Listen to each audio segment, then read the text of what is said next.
রাজধানীর কদমতলী থানাধীন তুষারধারা আবাসিক এলাকার ঢাকা চট্টগ্রাম মহাসড়ক যেন পরিণত হয়েছে মৃত্যু ফাঁদে।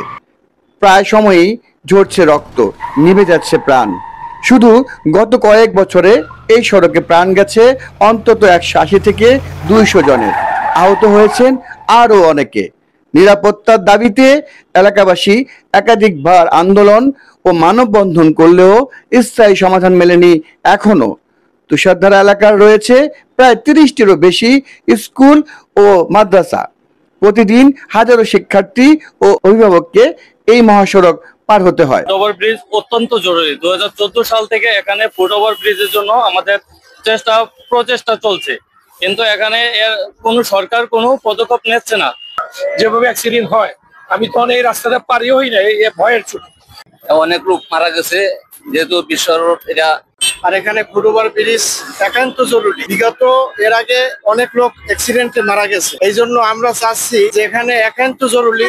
এই জন্য সরকারের কাছে আকুল আবেদন জানাচ্ছি যে আমাদের যেন তাড়াতাড়ি এই ব্রিজটা হয়, যাতে আর কোনো মানুষের প্রাণ না যেতে হয়। এই এলাকার মানুষের প্রাণের দাবি হয়ে দাঁড়িয়েছে তুষারধারা আবাসিক এলাকা সাদ্দাম মার্কেটের এই ঢাকা চট্টগ্রাম মহাসড়কে রাস্তা পারাপারের জন্য একটি ফুট ওভার ব্রিজ। গত কয়েক বছরে প্রায় 300 সড়ক দুর্ঘটনায় প্রাণ হারিয়েছেন অন্তত 200 মানুষ। 2 লক্ষাধিক মানুষের বসবাস এই তুষারধারায়। তারা একটি বড় বিলবোর্ড তৈরি করেছেন যেখানে লেখা আছে, আর কত প্রাণের বিনিময়ে আমরা তুষারধারা বাস স্ট্যান্ডে এক ফুট ওভার ব্রিজ পাবো।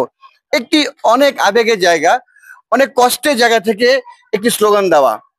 তুষারধারা ফুট ওভার ব্রিজের অভাবে প্রায় ঘটছে মর্মান্তিক দুর্ঘটনা।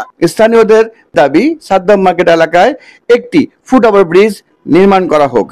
অসংখ্য প্রাণহানি রোধে তুষারধারায় একটি ফুট ওভার ব্রিজ এখন শুধু দাবি নয়, এটি হয়ে উঠেছে মানুষের জীবন রক্ষার শেষ ভরসা। বিধায় প্রতিনিয়ত ঘটছে ব্যাপক দুর্ঘটনা। যদি আমরা অতীতের কথা বলতে চাই তাহলে আমরা পাবো এই তুষারধারা আবাসিক এলাকায় জনগণের প্রাণের দাবি যেটা ছিল সেটা হচ্ছে একটি ফুট ওভার ব্রিজ। এই ফুট ওভার ব্রিজটি হলে মানুষের চলাফেরা করার জন্য এপার থেকে এই পারে আসতে মানুষ এই ফুট ওভার ব্রিজটি ব্যবহার করতে পারতো, কিন্তু দীর্ঘদিন যাবত এই ফুট ওভার ব্রিজ চেয়েও তারা পাচ্ছে না। এখানকার মানুষ ব্যাপকভাবে একত্রিত হয়ে মানববন্ধন করেছে। এখানকার মানুষ স্থানীয় জনপ্রতিনিধি যখন ছিল তার কাছেও সেই আবেদন করেছে। পাশাপাশি যে জায়গাটায় ফুট ওভার ব্রিজ প্রয়োজন ছিল ঠিক সেই জায়গায় ফুট ওভার ব্রিজ না হওয়াতে যেটা ঘটেছে সেটা হচ্ছে প্রতিদিনই প্রায় কোনো না কোনো দুর্ঘটনা। সুমন চৌধুরী, বাংলাদেশের আলো, ঢাকা।